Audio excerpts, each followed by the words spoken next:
Hi everyone, welcome back to another video from Crypto Basics.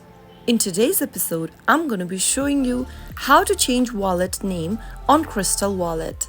So without wasting much of our time, let's dive into the video. First of all, tap open the Krystal application from your app drawer and make sure to log into your wallet.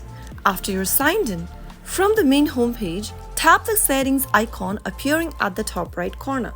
Tap on Manage Account under Account. Tap on your wallet's name, choose your wallet you would like to change your name on, and in the pop-up, tap on Edit. Enter a new name for your wallet, tap on Done, and you will be able to change your wallet's name for Krystal Wallet. So that is how it's easily done.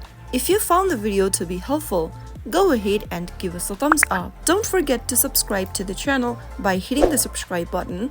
Also press on the notification bell so that you will not miss out any other update from us. I will be back again in the next episode. Thank you for watching.